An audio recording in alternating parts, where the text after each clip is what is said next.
সহ্য করতে পারতেছে, সহ্য জিনিসটা আর নাই। একটু পান থেকে চুন খসে গেলেই চান্দি গরম হয়ে যায়। এই হচ্ছে আমাদের অবস্থা। এর কারণে এই সমাজের মধ্যে অশান্তি বিরাজ করে, ঠিক কিনা? কিন্তু মনে রাখবেন, আমার নবীজি এমন ছিলেন না। হযরত আয়েশা রাদিয়াল্লাহু তাআলা আনহা ফরমান, মা রাআইতু রাসূলাল্লাহি সাল্লাল্লাহু আলাইহি ওয়াসাল্লাম মুনতাসিরাম মিন মাজলামাতিন যালিমাহা কাতু। নবীজিকে কেউ কষ্ট দিয়েছে, জুলুম করেছে, অবিচার করেছে, দুর্ব্যবহার করেছে, নবীজি বদলা নিয়েছেন এমন বিষয় দেখি নাই। কখনো এমন করেন। তো কি করতেন? ওয়ালা ইয়াজজি বিসসাইয়্যাতি সাইয়্যাতা ওয়ালাকিন ইয়াফু ওয়া ইয়াসফাহ।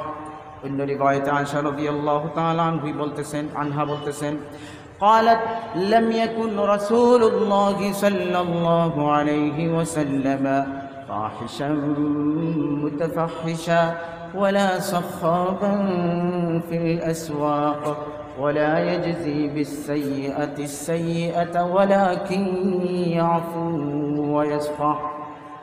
কেউ যদি খারাপ ব্যবহার করত, নবীজি খারাপ ব্যবহার না করে তাকে মাফ করতেন, তার বিষয়টা ছেড়ে দিতেন। বলেন সুবহানাল্লাহ। ব্যক্তিগত বিষয়।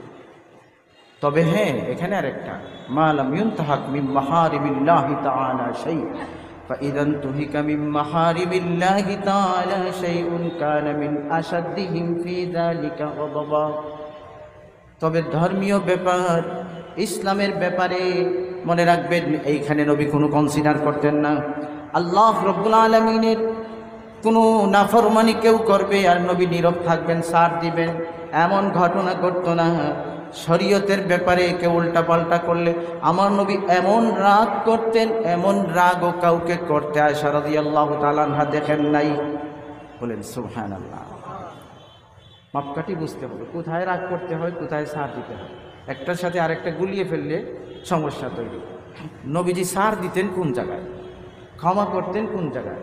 ব্যক্তিগত যে জুলুম অবিচার হতো, এইখানে নবীজি কোনো জবাব জিন্দেগিতে দিতে আয়েশা রাদিয়াল্লাহু তাআলা আনহা দেখেন নাই, বরং সার দিছেন, মাফ করছেন। কিন্তু শরীয়তের ব্যাপারে আল্লাহর নাফরমানির মধ্যে কেউ যদি লিপ্ত হতো, তাইলে তিনি বলেন, তিনি নবীজি এত রাগ করতেন যে এমন রাগও কাউকে করতে আমি দেখছি। আমাদের সিচুয়েশনটা একদম উল্টা হয়। আমাদের সিচুয়েশন হচ্ছে শরীয়তের ব্যাপারে যদি কেউ কোনো উল্টাপাল্টা করে, ইসলামের বিরুদ্ধাচরণ করে, কোরআন হাদিসের বিরুদ্ধে কোনো কথা বলে, কোনো অ্যাকশন নেয়, কোনো ধরনের ষড়যন্ত্র করে, তাইলে আমরা তখন শান্তিকামী হয়ে যাই। তখন আমরা মনে করি কিছু বলাবলি করলে এটা বিশৃঙ্খলা, সমাজের শান্তি নষ্ট হবে, সম্পর্ক নষ্ট হবে, বিভিন্ন ধরনের অসুবিধা সৃষ্টি হবে। সুতরাং কে কী করলো এটা নিয়ে আমার মাথা ঘামার দরকার নেই, আমি ঠিক থাকলেই হয়েছি। এটা হচ্ছে শরীয়তের ব্যাপারে আমাদের চিন্তাটা। কিন্তু নিজের উপর যখন কিছু চলে আসে, তখন কিন্তু আমরা চুপ উপড়ে ফেলে দিতে হবে, ঠ্যাং ভেঙ্গে ফেলতে হবে, সাইজ করতে হবে, শিক্ষা দিতে হবে, এই ধরনের বক্তব্য দেওয়া শুরু করে দেয়। গণ্ডগোলটা এখানে। নবীজির সিস্টেম ছিল কি আর আমাদের হয়েছে কি, একদম উল্টা হয়। নবীজির সিস্টেম ছিল ব্যক্তিগত ব্যাপারে কেউ যত খারাপ ব্যবহারই করুক, আর আমার নবীজি প্রতিশোধ নিতেন না, মাফ করতেন, বরং উল্টা তার সাথে ভালো ব্যবহার করতেন। আর দিনের ব্যাপারে নবী কোনো আপোষ করতেন না। আর আমরা একদম উল্টা, আমরা শরীয়তের ব্যাপারে আপোষ করি, শরীয়ত বিরোধী ব্যাপারে মুখ বন্ধ করে ফেলি, ওইখানে আমরা সার দেই। ওইখানে ছেলেও যদি কোরআন হাদিসের বিরুদ্ধে চলতে চায়, চলে, আমরা কথা বলি না, তার মনটা নষ্ট হয়ে যায়, সম্পর্ক নি বাবা ছেলের সম্পর্কটা নষ্ট হয়ে যায়। ওইখানে শুধু সার দিচ্ছি, সার দিচ্ছি, সার দিচ্ছি। কিন্তু নিজের উপর যদি কিছু আসে, তাইলে দেখবেন আর কোনো সার দেয় না, বরং অ্যাকশন ছাড়া আর কিচ্ছু বুঝতে রাজি হয় না। ভাইরা আমার, এমন হলে শান্তি আসবে না।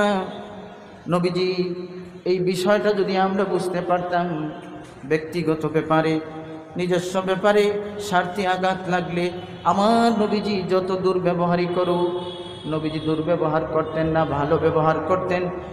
এই জিনিসটা দেখে অনেক অমুসলমান পর্যন্ত মুসলমান হয়ে গেছে।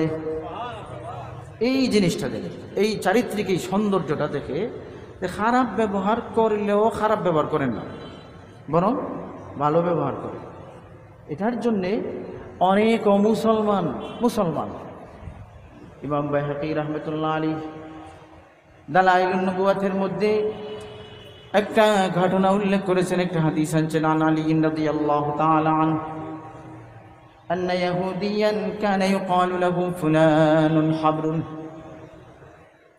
ইহুদিদের মধ্যে একজন বড় আলেম ছিল,